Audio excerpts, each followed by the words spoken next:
France Maghreb 2. Merci de nous rejoindre dans cette édition et cette nouvelle édition de Parler Santé avec Monsieur Malek qui est là et qui nous rejoint. Bonjour Monsieur Malek. Bonjour Medjahed. Eh ben ça fait plaisir de vous avoir comme tous les dimanches. C'est parti pour une nouvelle émission de Parler Santé avec vous et avec votre invité évidemment. Alors juste avant le début de l'émission, un petit hommage quand même à toutes les victimes du 13 novembre dernier. 13 novembre et dernier. une pensée aux familles avant de commencer cette émission Parler Santé. Ça c'est bien. C'est vraiment bien d'avoir pensé. C'est normal. Donc bonjour à toutes et à tous. Bienvenue dans cette émission Parler Santé. Toujours en collaboration avec notre association, l'association A2S. J'en profite d'emblée pour le dire. N'hésitez pas à cliquer j'aime sur notre page Facebook. A, le chiffre 2, S, Avenir Santé, Solidarité. C'est là que ça se passe. Alors aujourd'hui, nous recevons le docteur Mohamed, la grande star du Ramadan dernier. La grande star du Ramadan dernier. Et bonjour docteur Mohamed, bonsoir, urgentiste. docteur. Exactement. Bonsoir. Bonjour Medjahed, bonjour Monsieur Malek. Comment allez-vous? Bah écoutez, très bien. Un peu Ça, fraîchement, mais ça va. Oui, ça fait plaisir de l'avoir parce qu'on a eu beaucoup au téléphone pendant ce mois du Ramadan. Il était très actif, même tout à l'heure, mais Oui. là il est en chair et en os et il va nous parler de la bronchiolite parce que il commence à faire froid. Et ça va arriver de plus en plus si ce n'est pas déjà le cas. Alors juste avant, on va essayer d'en savoir un petit peu plus sur vous. Alors quel âge avez-vous? Bah écoute, j'ai 29 ans. Ah, 29 ans, machallah. Ça c'est la jeunesse ça. C'était il y a très longtemps. Oh bah moi aussi. 29 ans, ils sont bien loin derrière moi. Alors vous avez étudié où? Vous avez grandi où? Alors moi j'ai grandi à Paris, pas très loin des studios, dans le 20e arrondissement. 20e. Et j'ai fait toutes mes études du coup à Paris. Oui, ça tombe bien parce qu'il y a de bons CHU, Exactement. il y a de bonnes universités et il y a surtout de bons hôpitaux. Il y a tout ce qu'il faut. Voilà. Et vous êtes donc médecin urgentiste. Exactement. Alors, oui, il y a médecin urgentiste plus et médecin généraliste. Alors comment ça se passe à la base je suis médecin généraliste avec une sous-spécialité dans plutôt la médecine d'urgence. D'accord.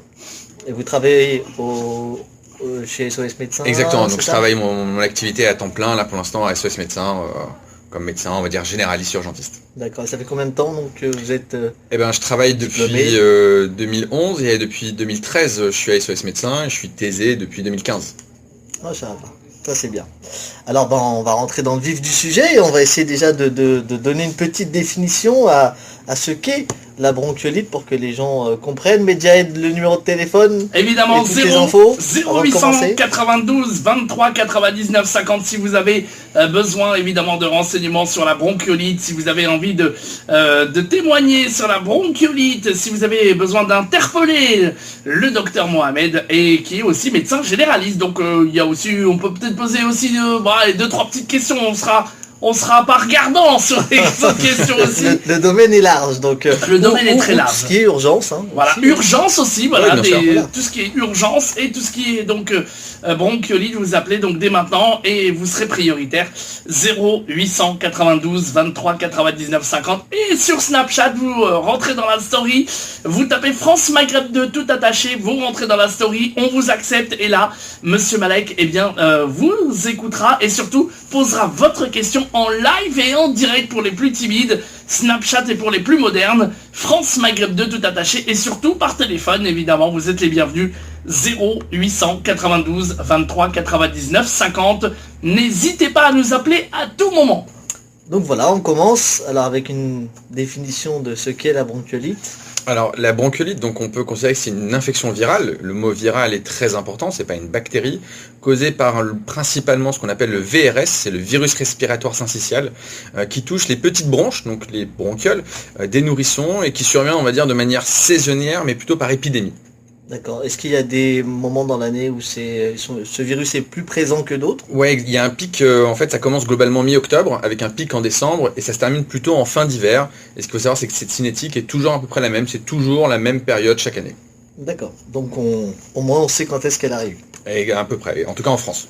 Et donc vous venez de répondre à ma deuxième question, parce que c'est vrai que la fréquence de cette pathologie-là, donc elle est vraiment que sur ces 4 mois là, c'est ça de l'année? Alors c'est globalement, alors après il peut y en avoir un petit peu avant, un petit peu après, mais l'épidémie c'est vraiment, même en ce moment, on estime en France qu'il y a 460 000 nourrissons qui sont touchés par an par la bronchiolite et ça touche 30% des nourrissons, donc c'est quand même une grande partie. Oui.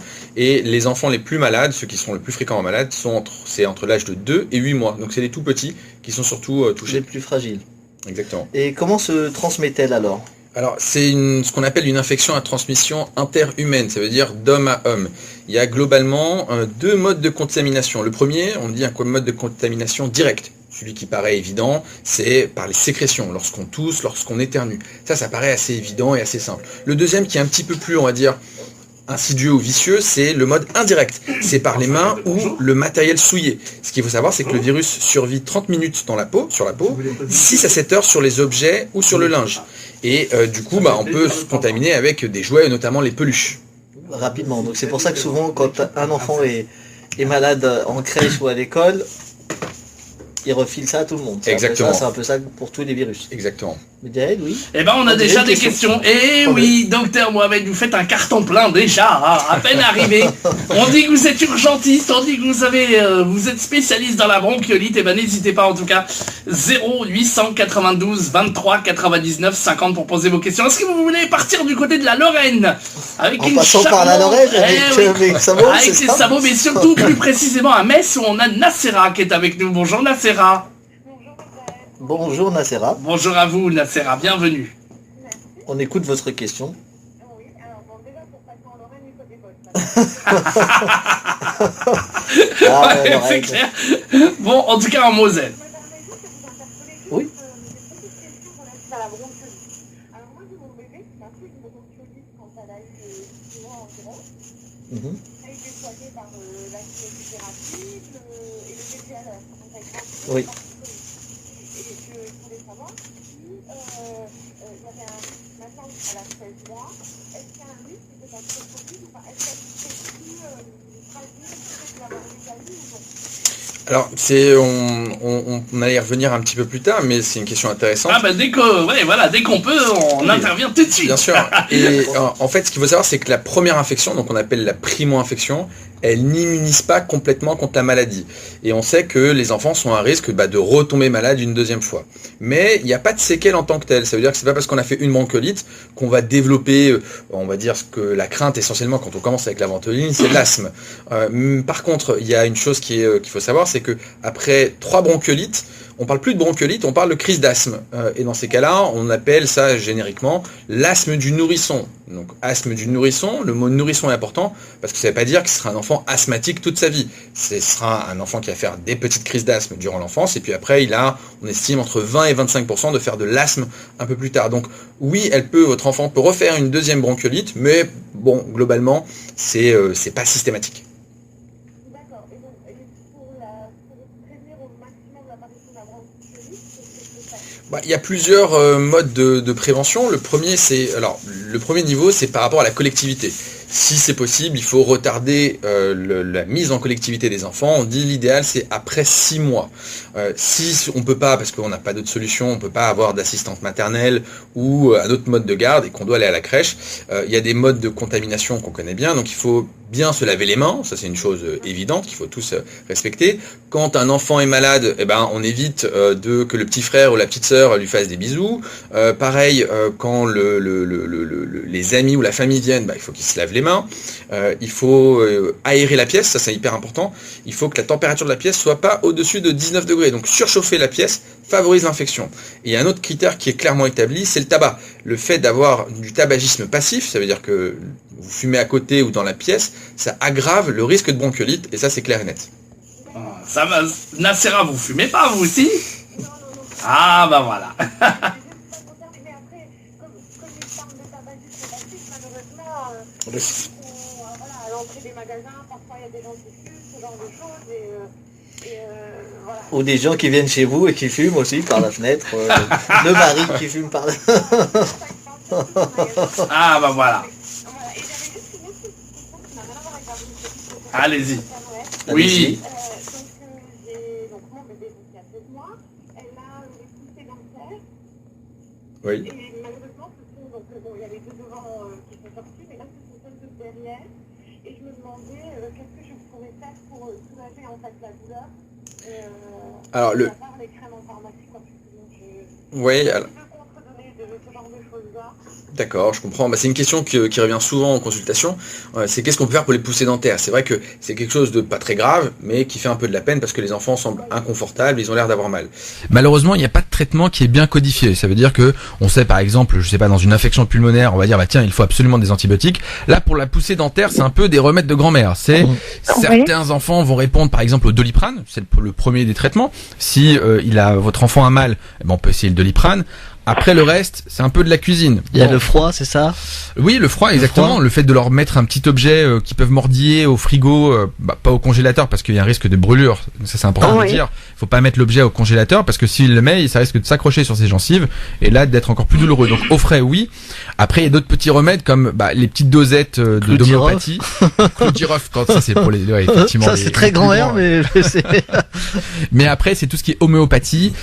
Là, je vous conseille de vous rapprocher auprès de votre médecin traitant ou le pédiatre qui peut vous proposer des petites recettes. Malheureusement, il n'y a rien de, on va dire, de miraculeux. D'accord, ok.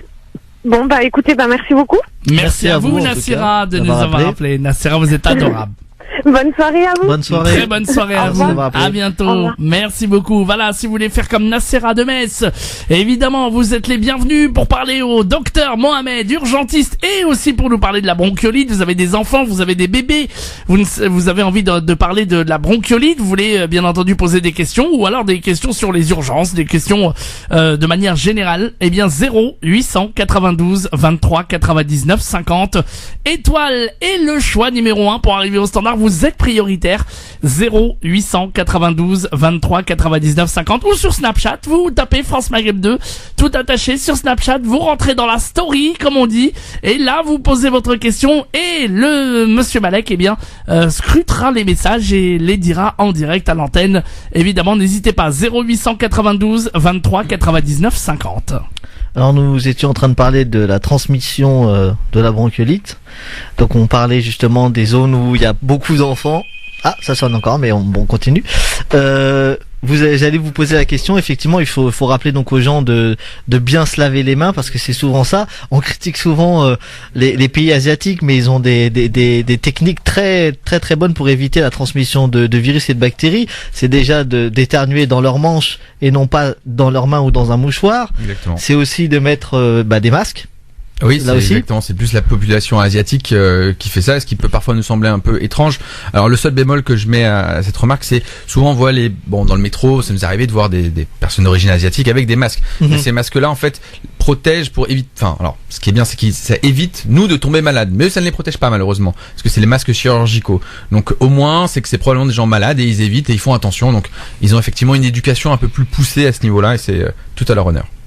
Très bien, Medjed. Eh bien, on continue avec d'autres appels. Cette fois-ci, nous voyageons à travers la France au 0892 23 99 50. Et docteur Mohamed, il y a plein d'auditeurs qui veulent vous parler. On a Karim qui vient du Havre qui est avec nous. Bonsoir Karim. Bonsoir Karim. Toute l'équipe. Bonsoir docteur Mohamed. Bonsoir. J'aurais une petite question, enfin 2 petites questions concernant quelques symptômes. Après, ça me concerne.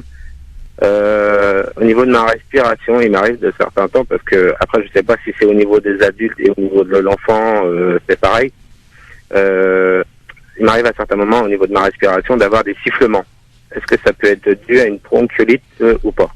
C'est un des symptômes de l'asthme, n'est-ce pas, docteur Mohamed? En quelque sorte, la bronchiolite, c'est on va dire une gêne respiratoire sifflante qui touche les enfants.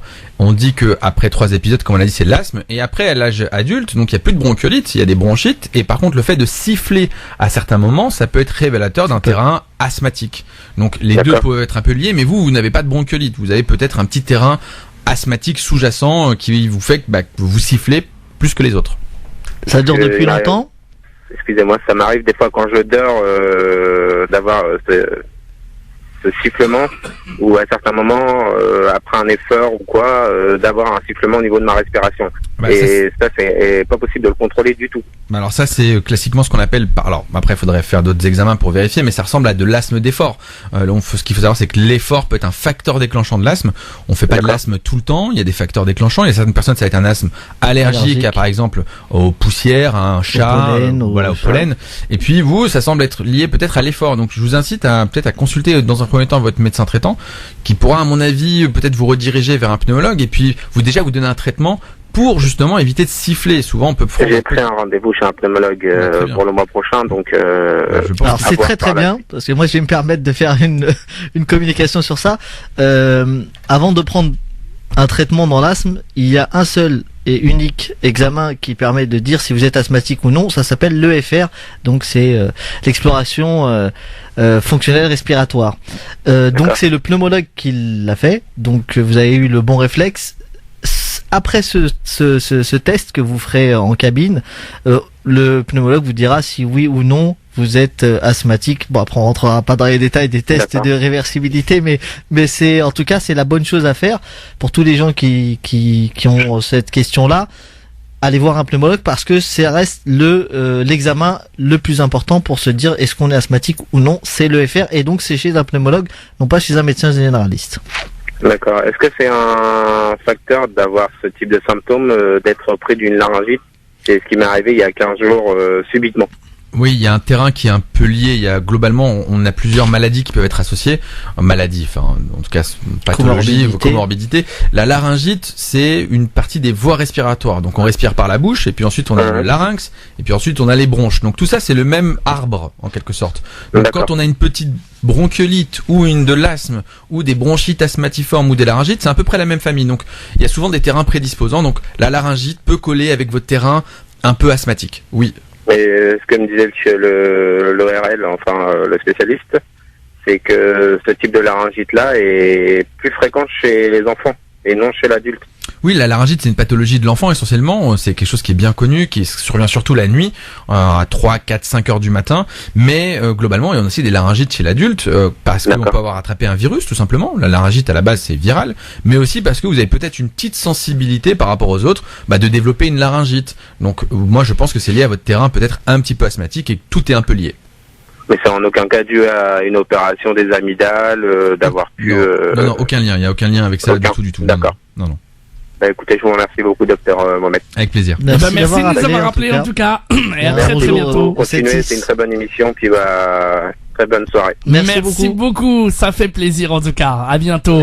À très bientôt. Au revoir. À bientôt. Voilà, beaucoup de questions pour le docteur Mohamed qui fait un carton plein avec Monsieur Malek pour l'émission Parler Santé. Évidemment, on va prendre d'autres questions. Je vous rappelle que Monsieur Mohamed, docteur Mohamed, et donc parle aujourd'hui de la bronchiolite. Et puis, vous pouvez bien sûr toutes les questions sur la bronchiolite au 0892 23 99 50 étoile et le choix numéro 1. Il est aussi médecin généraliste et médecin urgentiste également. Donc là aussi des questions dans ce sens. Vous êtes les bienvenus, chers auditeurs et auditrices. 0892 23 99 50. Et sur Snapchat, vous tapez France Maghreb 2 tout attaché sur Snapchat. Vous rentrez dans la story et bien entendu vous posez toutes vos questions sur Snapchat. J'entends déjà des auditrices qui veulent des photos du docteur Mohamed. Non, pas encore, je crois pas. J'ai pas regardé. Je plaisante. Non, mais par contre, nous avons déjà une question ou deux. Eh ben, on va passer la pub, comme ça on sera tranquille. Et puis bien sûr, toutes les questions en direct évidemment, tous les auditeurs peuvent intervenir à tout moment. Je rappelle donc le numéro de téléphone 0892 23 99 50. À tout de suite. France Maghreb 2, France Maghreb 2. Et de retour pour l'émission Parler Santé, les amis. Et ça fait vraiment plaisir d'accueillir Monsieur Malek, évidemment, comme tous les dimanches. Et aujourd'hui, on accueille aussi le docteur Mohamed, qui est avec nous, urgentiste, et on parle de la bronchiolite. Alors, si vous avez des questions, évidemment, n'hésitez pas, vous nous appelez, et vous serez prioritaire, chers auditeurs. 0892 23 99 50 0892 23 99 50. Et on peut se permettre aussi, si vous avez des questions, puisqu'il est aussi généraliste, médecin généraliste, vous avez des questions dans tous les domaines, n'hésitez pas. Et aujourd'hui on parlerait réellement de la bronchiolite et on vous accordera aussi d'autres questions. Donc n'hésitez pas encore une fois, 0892 23 99 50. On est parti au Havre, on est parti à Metz et on est de retour pour l'émission Parler Santé. Je vous rappelle également Snapchat, vous tapez France Maghreb 2 tout attaché, vous rentrez dans la story, vous nous rentrez dans la story, vous nous demandez et nous on vous accepte évidemment et ensuite vous pouvez poser votre question. Monsieur Malek, est-ce qu'on a des questions sur Snapchat? Oui, on va commencer par la question de Wafa, donc qu'on salue puisqu'elle est toujours à l'écoute tous les dimanches et nous remercie pour la qualité de nos émissions et de nos intervenants et des thèmes qu'on choisit. Donc merci à vous Wafa. Alors sa question est simple, quelles sont les huiles essentielles à diffuser qui améliorent l'appareil respiratoire pour les enfants et les adultes? Alors si on veut être assez terre à terre, je dirais aucune. Pour être assez simple, tout ce qu'on peut proposer, c'est des mesures qui peuvent un petit peu aider.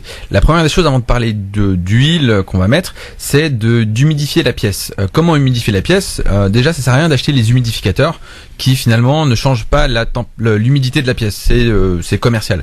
Par contre, ce qui peut aider un enfant à un peu plus respirer, c'est d'étendre le linge dans la chambre. Donc, faire sécher le linge dans la chambre de l'enfant lui permet d'un peu mieux respirer. Si on parle après d'huile en tant que telle, on peut essayer les huiles d'eucalyptus, donc on met une petite huile, une petite ampoule dans une petite casserole, loin de l'enfant pour pas qu'il se brûle, et puis on la laisse diffuser, ça peut aider. Après il y a d'autres huiles qu'on utilise parfois à l'âge adulte, les huiles de goménolé qui peuvent traiter surtout les sinusites, mais bon, on va dire que c'est un peu un traitement, on va dire de seconde main, voire troisième main, faut pas trop faire une fixation dessus. Surtout sur des grosses pathologies respiratoires. Exactement, il y a à mon avis plein d'autres traitements et surtout d'autres moyens de prévention qu'on a évoqués un petit peu auparavant pour améliorer les choses. Très bien, alors nous continuons notre cours entre guillemets sur la bronchiolite. Alors existe-t-il des facteurs qui favorisent l'infection? Alors, ce qu'il faut savoir, c'est que la primo-infection, donc la première infection au virus, elle est quasiment obligatoire avant 2 ans. À cet âge-là, si on fait des prises de sang à tous les enfants, on se rend compte que 95% des enfants ont eu le virus responsable de la bronchiolite. Alors là, tout de suite, on va me dire, mon enfant n'a jamais fait de bronchiolite. Et voilà, c'est que ces enfants qui vont être exposés au virus ne vont pas forcément faire de bronchiolite. Dans 70 à 80% des cas, ils vont juste avoir une banale rhinopharyngite ou une toute petite bronchite qui entraînera pas grand-chose de plus. Par contre, il y a certains facteurs prédisposant à la bronchiolite. Celui dont on a parlé tout à l'heure, c'est le tabagisme passif. Donc ça, c'est un moyen de prévention, j'insiste, mais qui est vital et je pense très important de diffuser. Il y a des facteurs immunologiques un peu plus rares et l'autre facteur sur lequel nous on peut agir, c'est les facteurs environnementaux. On en a parlé tout à l'heure du mode de garde en collectivité, le fait d'être dans des zones très fortement peuplées, les zones urbaines, la fratrie et puis tout ce qui va concerner la collectivité avec les centres commerciaux, les zones où il y a beaucoup de monde à éviter en période d'épidémie. Très bien. Et comment alors se manifeste cette maladie? Alors il y a plusieurs phases dans la bronchiolite. La première phase, elle est, on dit ORL. Au début, on a une petite rhinite. Rhinite, c'est le nez qui coule. C'est quelque chose qui est bien connu des parents. Donc le nez coule, puis se suit une petite toux qui est plutôt sèche. Ce qu'il faut savoir, c'est que l'enfant peut avoir un petit peu de fièvre ou pas du tout. Donc il n'y a pas beaucoup de fièvre dans la bronchiolite et que finalement cette rhinopharyngite précède la bronchiolite durant 24-72 heures. C'est-à-dire qu'en période d'épidémie, un enfant qui a le nez qui coule et qui commence à tousser doit nous faire dire attention, il faut surveiller. C'est cette première phase. La deuxième phase, c'est une phase de gêne respiratoire où on a l'impression que l'enfant est encombré et a du mal à respirer, surtout à l'expiration. Cette détresse respiratoire peut aussi avoir un impact sur l'alimentation qu'il faudra surveiller. Et sinon, alors comment on confirme que c'est bien cette maladie-là? Est-ce qu'il y a des examens? Est-ce qu'il y a un médecin spécialisé? C'est vrai que souvent on appelle, soit on se retrouve aux urgences, ou on appelle le SOS médecin ou les pompiers, si vraiment c'est dans des cas compliqués. Exactement. Alors, dans la forme classique, il n'y a pas besoin d'examen complémentaire. Souvent, on me dit, est-ce qu'il y a besoin de faire une radio? Non, il n'y a pas besoin de faire de radio. On peut faire une radio quand on a l'impression que il y a autre chose que la bronchiolite, une infection pulmonaire ou une surinfection. Même chose pour la prise de sang, il n'y a pas de tests en ville qui permettent d'affirmer la bronchiolite, c'est des critères cliniques et puis en fonction de l'examen. Ces examens sont faits souvent à l'hôpital pour les enfants hospitalisés qui sont un peu plus graves, pour lequel on peut avoir des doutes sur le diagnostic en disant tiens, est-ce que vraiment c'est une bronchiolite ou est-ce que c'est pas autre chose? Et puis dans un but, on va dire épidémiologique, donc statistique, pour savoir combien il y a de bronchiolite. Donc classiquement, il n'y a rien besoin à faire comme examen complémentaire. Et combien de temps elle dure alors? Alors, il y a le pic de la maladie qui est atteint en 2-4 jours. Donc finalement, ça dure pas très très longtemps. L'évolution est assez favorable en règle générale. Par contre, les signes d'obstruction, donc l'encombrement, lui peut persister pendant 8 à 10 jours. Au décours de ça, on peut avoir une petite toux résiduelle qui dure facilement 15 jours, donc c'est peut être beaucoup plus long que ce qu'on pense, et c'est pas pour autant que c'est grave, et c'est pas pour autant que l'enfant a besoin d'antibiotiques ou d'aller à l'hôpital ou d'être de nouveau reconsulté, tant que, on va dire, il mange bien, qu'il n'a pas de fièvre et qu'il est en bon état général. Et est-ce qu'il y a des risques de gravité ensuite s'il y a des complications? Alors sur le long terme, ce qu'il faut savoir, c'est qu'il y a 20% des enfants qui vont continuer de tousser encore un peu pendant 2-3 semaines. Mais c'est tout en fait. Souvent les parents disent mon enfant continue de tousser, il tousse, il est encombré, je ne sais pas quoi faire. Mais c'est des enfants qui sont globalement en bon état général. Ils ont un bon appétit, comme je vous ai dit, ils sont pas fébriles, ils vont bien. Donc c'est tout de 2-3 semaines est normal. Par contre, chez d'autres enfants, il peut y avoir des rechutes. Alors les chiffres sont pas très clairs, mais on estime entre 20 et 60% des enfants qui vont faire des rechutes après une première bronchiolite. Tout à l'heure, on a entendu notre auditeur du Havre qui posait la question de l'asthme. Est-ce qu'il y a un lien entre la bronchiolite et l'asthme? Vous avez déjà commencé un peu à en parler. Ouais, on a parlé tout à l'heure un petit peu, mais c'est vrai que c'est une question qui revient souvent, parce que souvent on prescrit aussi de la ventoline et on se dit ventoline égale asthme. Ce qu'il faut savoir, c'est que à partir du 3e épisode de bronchiolite, ça s'appelle... Salut Talmont, d'ailleurs. c'est une blague des médecins. Oui, effectivement, oui, donc, ouais. On va éviter des problèmes. Oui, voilà. À partir du 3e épisode de bronchiolite, on parle de crise d'asthme et plus de bronchiolite. Et dans ces cas-là, on emploie le terme générique d'asthme du nourrisson. Ce terme peut faire un peu peur, parce que tout de suite on se dit asthme, mon enfant est malade et il va avoir toute sa vie de la ventoline, des masques, des choses graves. Et pourtant, c'est seulement 20 à 25% de ces enfants-là qui vont ensuite développer un asthme. Il y a certains facteurs qui permettent de prédire justement si un enfant va faire de l'asthme. Ça va être des enfants qui vont avoir des frères asthmatiques, un père ou une mère asthmatique, un terrain allergique assez important, et des enfants qui font aussi beaucoup d'eczéma. On sait qu'il y a un lien, on appelle ça l'atopie, assez fort entre allergie, eczéma et asthme. 90% des patients ont, surtout chez les enfants, même 95 selon les études, en tout cas on dit qu'entre 90-95% des enfants qui ont un asthme ont aussi une allergie. Donc, je rappelle évidemment qu'à tous les auditeurs, si vous souhaitez bien poser des questions sur la bronchiolite au docteur Mohamed et à monsieur Malek, évidemment, le numéro de téléphone que je vous donne, 0892 23 99 50, étoile et le choix numéro 1 pour arriver au standard. Quelle que soit votre question, évidemment, on vous accueille ici sur l'antenne sur la bronchiolite. Et puis, comme docteur Mohamed est aussi urgentiste et généraliste, toutes les autres questions sont les bienvenues aussi. Donc, pendant cette petite demi-heure qui nous reste ensemble, n'hésitez pas en tout cas, vous serez prioritaire, chers auditeurs. Je rappelle le numéro 0892 23 99 50. Une question qu'on peut se poser, est-ce que c'est une maladie qui est grave? Alors, ce qu'il faut retenir, c'est que c'est une pathologie qui est bénigne, donc elle n'est pas méchante à première vue. Ce qu'il faut savoir aussi, c'est qu'il y a 20% des nourrissons qui passeront par les urgences, et dans 2/3 des cas, c'est les parents qui amènent directement les enfants. Donc la plupart du temps, le médecin ne les envoie pas aux urgences. Donc ce qu'il faut retenir, c'est que le recours aux urgences doit rester une décision médicale. On évite d'aller tout de suite aux urgences, sauf en cas bien sûr d'extrême gravité, mais on n'encombre pas les urgences. Pour la bronchiolite, il est préférable de consulter auparavant. On retient que seulement 1% des enfants seront hospitalisés, donc ça veut dire que 99% resteront à la maison.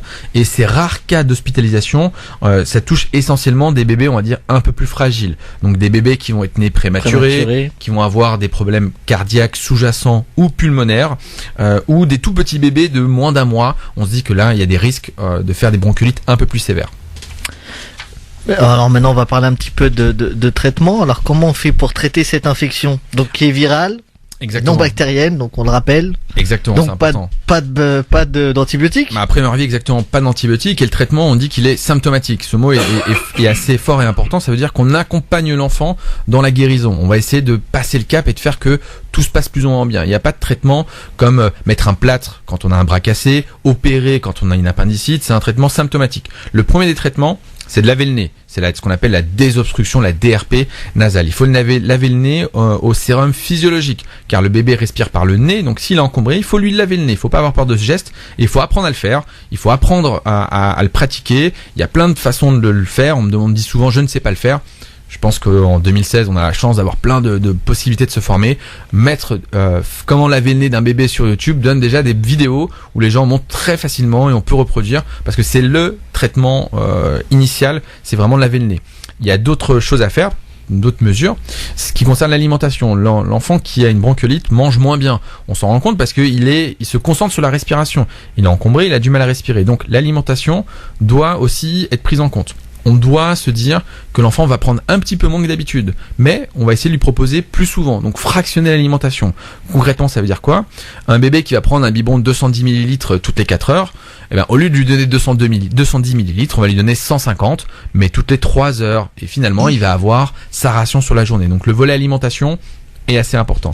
Autre chose qu'on peut faire, c'est un moyen pareil on va dire d'accompagner, c'est comment coucher l'enfant. L'idéal, c'est de le coucher, on dit en proclive, à 30 degrés, donc un petit peu incliné. Et ce qui est important, c'est de mettre un oreiller, ça c'est très important, sous le matelas et pas sous la tête du bébé, parce que si on met un oreiller sous la tête du bébé, il peut se retourner et s'enfoncer la tête dedans. Donc on met bien un oreiller sous le matelas pour qu'il soit un petit peu surélevé, que les sécrétions coulent plutôt devant qu'en arrière dans la gorge. L'autre volet, on en a déjà parlé effectivement, c'est l'environnement. Le tabac, encore une fois j'insiste, vraiment pas de tabagisme passif dans la pièce, et on surchauffe pas les températures des chambres. J'ai l'occasion moi d'aller chez les gens, de me rendre compte que toutes les pièces sont surchauffées, et donc on ne dépasse pas 19 degrés pour une chambre d'enfant. C'est la température idéale. 19 et effectivement, c'est compliqué, c'est dur. Il fait froid.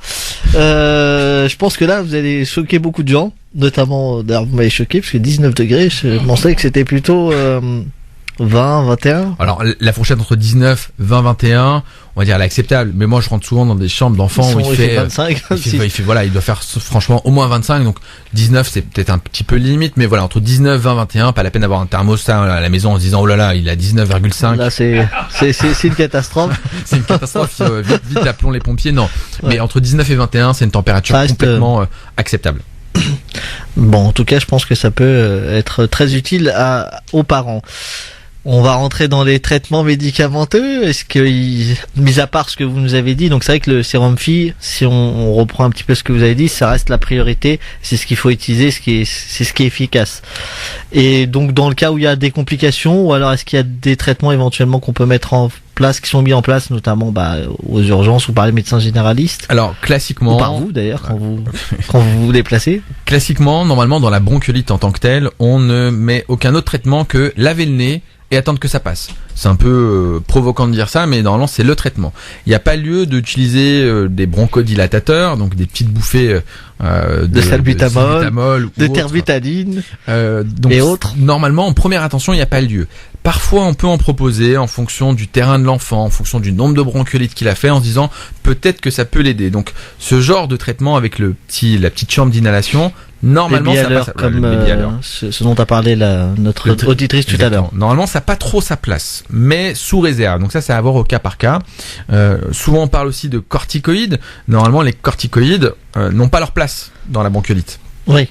On va éviter de donner des corticoïdes aux enfants. Voilà, mais c'est souvent prescrit parce que finalement on se dit que ça siffle, et si ça siffle, c'est peut-être de l'asthme, et dans l'asthme, un terrain inflammatoire, et exactement. Donc on pense. Alors que les études montrent que les corticoïdes ne servent à rien du tout. Parfois, c'est prescrit pendant 1 ou 2 jours à petite dose, parce que c'est vrai qu'on a une culture en France de prescrire des médicaments, et les gens ont l'impression que la consultation est réussie quand ils ont une ordonnance de médicaments long comme le bras, avec tout ce qu'il faut, alors qu'on pourrait dire, écoutez, votre enfant va bien, lavez-lui le nez, s'il y a un problème, vous me rappelez. Donc globalement, on donne pas grand-chose. Autre chose hyper importante, souvent on parle des sirops. Qu'est-ce qu'on peut faire pour la toux? Alors c'est très important, pas de sirop contre la toux. C'est criminel de donner un sirop contre la toux à un enfant de moins de 2 ans qui tousse, parce que dans la bronchiolite, il est encombré, l'enfant doit tousser, c'est un mécanisme de défense, il va mobiliser les sécrétions. Donc il faut respecter la toux, même si c'est un peu un crève-cœur de voir son petit tousser et d'être encombré. Malgré tout, c'est bénéfique, il faut pas l'empêcher, et on ne prend jamais de sirop pour la toux à la pharmacie, ça ne sert à rien. Ah bah ouais, ça on savait pas trop, hein. Ah ben oui, c'est génial. Ça. On en apprend, on n'est pas là que pour demander aux gens de prendre des médicaments, au contraire, voilà. Quand il faut les prendre bien.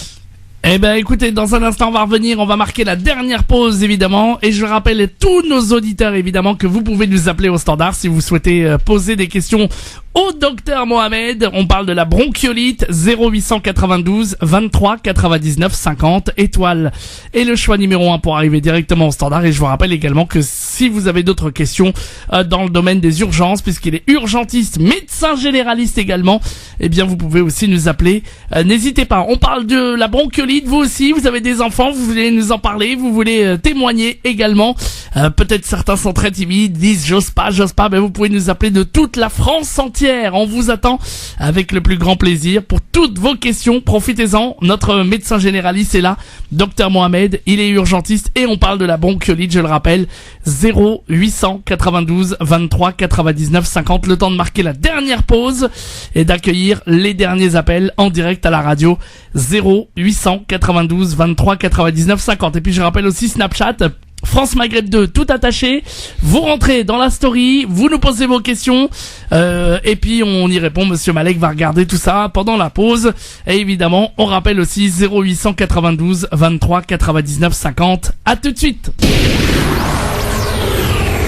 France Maghreb 2, France Maghreb 2. Et dernière partie de l'émission Parler Santé avec vous, évidemment, chers auditeurs. Si vous avez des questions au docteur Mohamed, on parle de la bronchiolite, on parle aussi de tout ce qui est urgence. C'est un médecin généraliste, donc toutes les questions sont les bienvenues.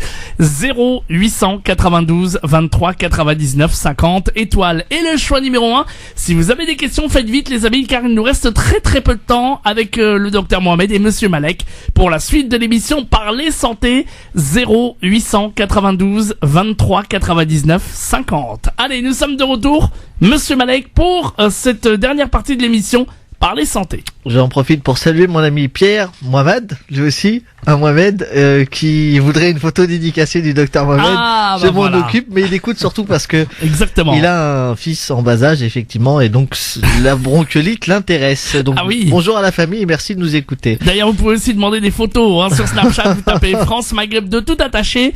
Vous rentrez dans la story évidemment et vous pouvez bien sûr interpeller vos questions sur Snapchat aussi pour les plus timides. Et je sais qu'il y en a beaucoup qui nous écoutent et qui aimeraient poser des questions. Osez maintenant, 0892 23 99 50. Je répète, 0892 23 99 50. Donc on parlait des traitements. Donc vous nous disiez que finalement il n'y avait pas trop de traitements à part cas exceptionnels. Donc les antibiotiques. Eh ben, non seulement c'est pas automatique, comme tout le monde le dit, mais c'est pas du tout systématique. Ce qu'il faut savoir, donc comme on a dit, c'est que c'est une infection virale qui ne nécessite pas d'antibiotiques. Et c'est pas parce que l'enfant tousse qu'on a besoin de lui mettre des antibiotiques. Il y a des critères assez simples pour lesquels le médecin peut être amené à prescrire des antibiotiques. C'est parfois, et ce qui est le plus fréquent, c'est l'otite qui se surinfecte parce que l'enfant a le nez qui coule et on sait que les enfants qui ont le nez qui coule et qui ont le nez pris peuvent faire des otites. Donc ça, c'est un des premiers critères. Ensuite, quand la fièvre persiste, on se dit que dans la bronchiolite, si une fièvre persiste et qu'il y a un peu de surinfection. Donc, le médecin peut être amené à en prescrire. Et puis, il y a d'autres, on va dire, d'autres cas, notamment les enfants qui sont très fragiles, qui ont des problèmes cardiaques ou pulmonaires sous-jacents, pour lesquels on aura des traitements antibiotiques un peu plus, on va dire, systématiques ou un peu plus préventifs. Enfin, c'est en cas de surinfection pulmonaire, mais dans ces cas-là, on se cède surtout de la radio de thorax. Donc globalement, on retient pas d'antibiotiques dans la bronchiolite, ça ne sert à rien du tout. Alors comment surveiller son enfant et quels sont les signes qui doivent inquiéter les parents? Alors la première des choses qui est assez simple à mettre en œuvre, c'est de savoir dans quel cadre on est. Est-ce que l'enfant a un terrain à risque? Ça veut dire quoi? Ça veut dire est-ce que mon bébé peut faire une bronchiolite un peu sévère? La bronchiolite sévère, comme on en a parlé, c'est des petits bébés, des bébés de moins de 1 mois. Donc si le bébé de moins de 1 mois commence à avoir le nez qui coule, à être encombré, on doit se dire tiens, il faut que je consulte, il faut que je surveille. L'autre chose, c'est un enfant qui est prématuré. On dit avant 34 semaines, donc à peu près 7 mois. Pareil, l'enfant peut faire des bronchiolites un peu plus sévères. Même chose pour les pathologies pulmonaires ou cardiaques sous-jacentes. Enfin, dans les conditions, on va dire, socio-économiques un peu précaires et dans les situations un peu défavorisées, on sait que les bronchiolites peuvent être un peu plus sévères. Donc ça, c'est le terrain. Ça nous dit, on doit surveiller plus l'enfant que les autres. À la maison, ensuite, il y a des critères simples de surveillance. La première des choses, c'est de voir comment l'enfant respire. Donc si on a l'impression que l'enfant respire très mal, parce qu'ils vont tous être un peu encombrés, mais si on a l'impression qu'il est au bord de l'épuisement respiratoire, qu'il est en train de lutter, qu'il n'arrive pas à respirer, le réflexe, c'est pas d'emmener ses enfants à l'hôpital, c'est d'appeler le 15, d'appeler le SAMU. Car là, vous aurez un médecin régulateur au téléphone qui vous dira quoi faire. Est-ce que on envoie un médecin à la maison, comme SOS médecin, ou est-ce que vous allez aux urgences, ou peut-être vous donner un simple conseil qui permettra d'éviter d'attendre 3-4 heures aux urgences pour pas grand-chose. Donc le volet respiratoire est très important. L'autre volet, c'est l'alimentation. Un enfant qui ne mange pas, c'est un enfant qui ne va pas bien. Normalement, l'enfant doit bien prendre ses biberons, mais il doit en prendre un peu moins. Si on doit retenir un chiffre, on retient que un enfant qui prend moins de la moitié de son biberon, donc s'il doit prendre 100 ml, s'il prend que 50, s'il en prend moins de 50%, 3 fois de suite, c'est un signe de gravité. Ça veut dire que l'enfant respire mal. Donc le trouble de l'alimentation doit faire consulter. L'autre signe, c'est les signes digestifs. Un enfant qui fait que vomir, qui n'arrive à rien garder, doit aussi inquiéter les parents. Souvent, les enfants peuvent vomir après le biberon. Pourquoi ? Parce que les sécrétions du nez, donc l'espèce de rhinite, vont dans l'estomac. Les enfants ne savent pas se moucher, donc ils les avalent. Et quand ils les avalent, ça va dans l'estomac. Et qu'est-ce qui se passe ? C'est pas digeste. Les sécrétions n'arrivent pas à les digérer. Par-dessus, ils prennent du lait. Donc sécrétion plus lait égale vomissement. Donc un vomissement, on s'inquiète pas lieu d'appeler le médecin. Exactement. Par contre, plusieurs vomissements de suite, un enfant qui n'arrive plus à s'hydrater doit faire consulter impérativement. Autre volet à surveiller, c'est le comportement de l'enfant. Et ça, c'est les parents qui pourront le mieux le faire. C'est comment est-ce que mon enfant, est-ce qu'il est plus mou que d'habitude ? Est-ce qu'il a l'air d'avoir très mal ? Est-ce qu'il a fait un espèce de malaise ? Donc ça doit aussi alarmer et faire surveiller. Dernier élément de surveillance, bien sûr, c'est la fièvre. Comme je vous ai dit, l'enfant peut faire un peu de fièvre ou pas. Par contre, si la fièvre persiste, on doit consulter. Donc c'est les critères assez simples de surveillance. Très bien. Écoutez, on va continuer puisqu'on va parler. On a 3 minutes. Voilà. De toute façon, pour terminer, on va parler un petit peu de kinésithérapie. Est-ce que donc c'est systématique ? Quel est l'intérêt de la kinésithérapie ? Alors, la kinésithérapie, elle est pas systématique, mais elle est très prescrite en France. C'est quelque chose qu'on n'a pas trop dans les pays anglo-saxons, parce qu'ils utilisent pas tout à fait les mêmes techniques. Nous, en France, on en prescrit énormément. C'est un peu débattu, mais ce qu'il faut savoir, si on doit aller un peu vite, c'est que le kiné, c'est pas simplement quelqu'un qui va exécuter des gestes techniques. Son rôle, c'est aussi de surveiller le nourrisson. Il peut vous dire, après avoir vu 2-3 fois votre enfant, tiens, franchement, il va moins bien, il faut consulter. Il a aussi un rôle d'éducation des familles. Donc le kiné, c'est un acteur, à mon sens, très important dans la bronchiolite. Et il faut pas hésiter à avoir une ordonnance de côté ou à demander à son médecin s'il juge nécessaire d'en faire, car ça peut franchement rendre des services.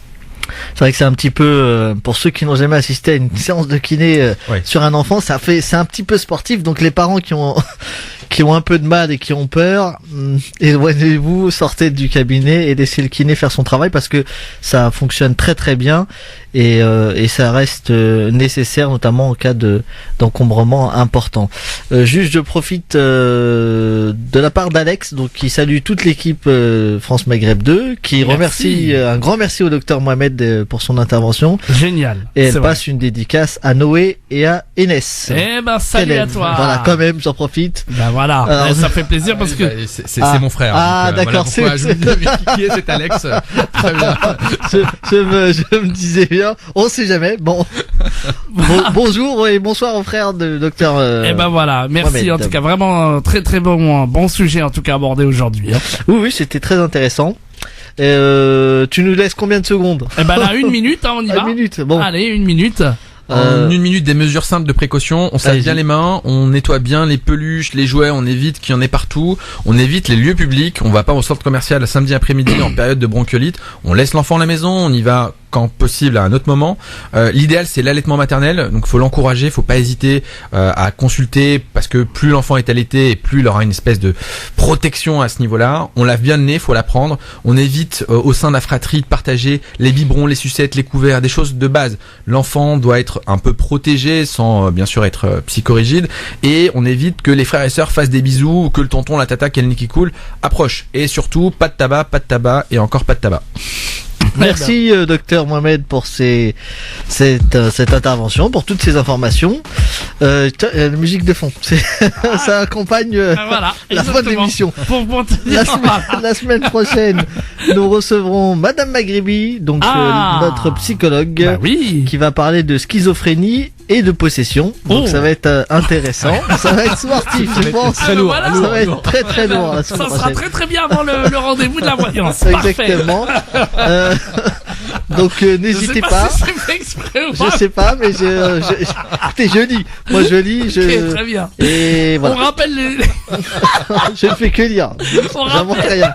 On rappelle le Facebook, tout ça, de l'association, évidemment. Alors, le Facebook de l'association A2S, donc vous allez sur Facebook, vous tapez A, le chiffre 2S, et vous tombez donc sur Avenir Santé Solidarité, vous cliquez j'aime, et vous avez toutes les informations. Je rappelle qu'on a une belle vidéo à partager qui concerne l'infarctus du myocarde, faite par notre docteur Kamel, notre cardiologue. Elle est vraiment bien faite, donc essayez de la partager pour informer le maximum de gens.